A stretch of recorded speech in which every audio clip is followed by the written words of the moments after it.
The July sun scorched Willow Creek Lake, turning the water into a dazzling sheet of molten gold that shimmered under the relentless heat. Laughter rang out from the crescent-shaped beach where families splashed in the warm shallows, escaping the oppressive summer air. Out on the weathered community pier, a long stretch of sun-bleached wood jutting into deeper waters, the energy of high summer pulsed. Kids cannonballed off the end with wild shouts, their splashes rippling the glassy surface. Teens lounged on towels, soaking up the rays, while a few anglers cast lines, lost in their quiet focus. Near the pier's edge, where the water dropped off sharply, 10-year-old Lily Parker stood transfixed, her small frame humming with wonder. The sunlight fractured on the lake's surface, scattering fleeting rainbows and blinding flashes. The gentle lapping of water against algae-slicked pilings, the darting shadows of fish in the murky depths, it all wove together in her mind, a V.Y. Brandt symphony of sensation. Lily was autistic, and this moment of pure sensory joy sparked an instinctive response. Her hands fluttered near her face in rapid, graceful patterns, her body alive with an energy that demanded expression. This stimming, as natural to her as breathing, was her brain's way of processing the world's overwhelming beauty. From a shaded bench halfway down the pier, her mother, Rachel Parker, watched with a tender, bittersweet smile. She knew that look of deep contentment on Lily's face, a rare and precious state for her daughter.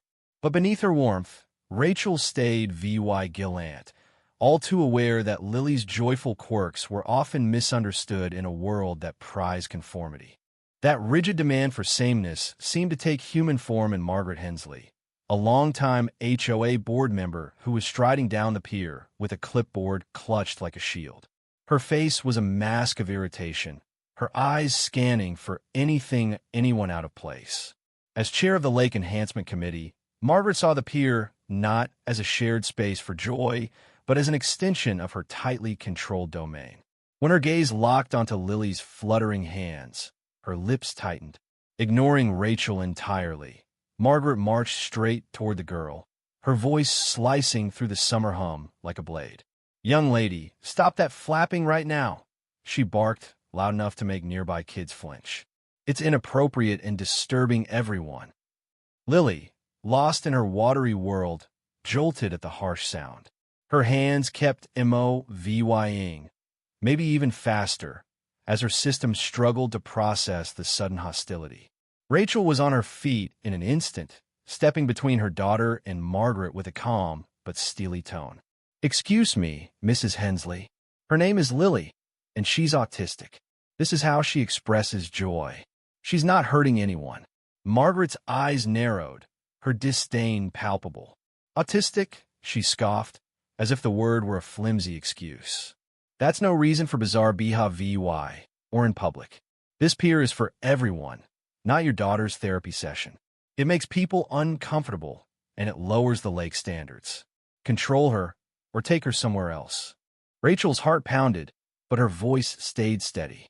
"She doesn't need controlling. She needs understanding. She has every right to be here just like you." The tension crackled, drawing uneasy glances from nearby families. Margaret, V.Y. Sibley affronted by the defiance, flushed with anger. Her eyes darted to Lily, whose flapping had turned anxious, her small face clouding with fear. "I'm on the HOA board," Margaret declared, jabbing her clipboard for emphasis. "I set the standards here, and that weird behavior is unacceptable." She stepped closer, looming over Lily, her voice rising to a shrill pitch. "Stop it now." Lily flinched, stumbling back on the uneven planks, her heel catching near the pier's edge. In that moment, something ugly snapped in Margaret. Her face twisted with rage, and with a shocking two-handed shove, she pushed Lily hard in the back. "You strange little thing," she spat as Lily tumbled over the edge with a startled cry, vanishing into the deep, murky water below with a heavy splash. Rachel's scream tore through the air, a primal sound of terror that silenced the lake. She scrambled to the edge, her mind racing with worst-case scenarios. Lily could swim, but only in a pool, not in this cold, disorienting depth. Kicking off her shoes, Rachel prepared to jump, her heart hammering. Then a low, rhythmic thrum filled the air, growing louder, closer. Heads turned skyward as a Coast Guard MH-60 Jayhawk helicopter roared into VYEW, its orange and white markings stark against the blue. It wasn't just passage, it was descending fast, aiming straight for the pier. Inside the cockpit, Lieutenant Commander James Parker, Lily's father, felt his blood turn to ice. He'd been wrapping up a grueling training mission nearby and had asked for a slight detour to catch a glimpse of his wife and daughter at the lake. From the air, he'd spotted them, Rachel on the bench, Lily in her bright yellow swimsuit, before his trained eyes caught the confrontation. Then, in a heartbeat, he saw the unthinkable, Margaret's aggressive shove and Lily disappearing into the water. "Pilot, mark position," he barked over the comms, his voice tight with fury. "CIVY in assault on my daughter. Take us down for immediate rescue." The helicopter banked sharply, its rotors churning the lake into a frothy chaos as it hovered low above the pier. Rachel, sobbing, pointed frantically to where Lily's head had briefly surfaced. James didn't wait for the hoist. With years of rescue diver training kicking in, he leapt from the cabin door, hitting the water feet first and plunging into the cool, green silence. Surfacing, he spotted Lily's yellow swimsuit a few yards away, her movements weak and panicked. 3 powerful strokes brought him to her side. He grabbed her arm, lifting her head above water as she coughed and gasped. "I've got you, sweetheart," he shouted over the rotor noise. "Daddy's here." Towing her to the pier, James handed Lily up to waiting Hanson neighbor, a retired EMT, who pulled her onto the planks. Rachel enveloped her daughter, checking her breathing, stripping off her soaked shirt. Paramedics, alerted by frantic 911 calls, arrived moments later, their sirens cutting through the chaos. James hauled himself onto the pier, water streaming from his flight suit. He glanced at Lily, saw her shivering but responsive, then turned his icy gaze to Margaret. She stood frozen, surrounded by neighbors now shouting accusations. "She pushed her," one yelled. "I saw it, pure malice." James activated his radio, his voice clipped and professional, but laced with controlled rage. "Coast Guard 6045 reporting deliberate assault at Willow Creek Pier. Suspect, Margaret Hensley, pushed my daughter into deep water. Victim recovered, receiving EMS. Request immediate sheriff response for felony investigation." Within minutes, deputies swarmed the scene, taking statements from witnesses whose accounts were unanimous. A deliberate, forceful shove after a heated argument. Margaret, her bluster gone, stammered denials. "It was an accident. She startled me." But faced with James's testimony, the crowd's outrage, and her own contradictions, she was cuffed and led away, charged with aggravated assault and reckless endangerment. The incident rocked Willow Creek. The HOA, under fire, launched a safety re-VYEW. James, drawing on his expertise, pushed for an underwater survey of the pier area, citing the murky water and potential hazards. What the dive team found turned a shocking assault into something far darker. Beneath the surface, in the designated swimming area, they uncovered a tangle of rusted chains, engine blocks, jagged metal, and weighted tires deliberately placed to injure or deter swimmers. The debris wasn't random. It was a malicious trap.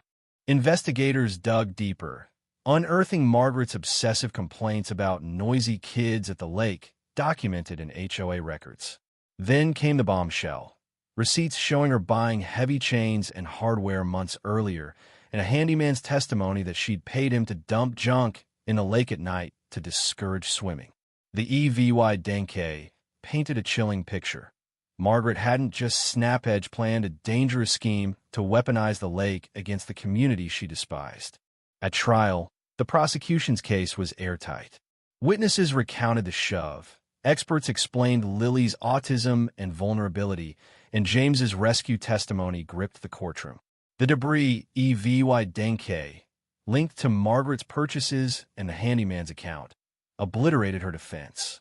Found guilty of felony assault, reckless endangerment, and environmental crimes, she faced a scathing rebuke from the judge, who called her actions monstrous and sentenced her to over a decade in prison.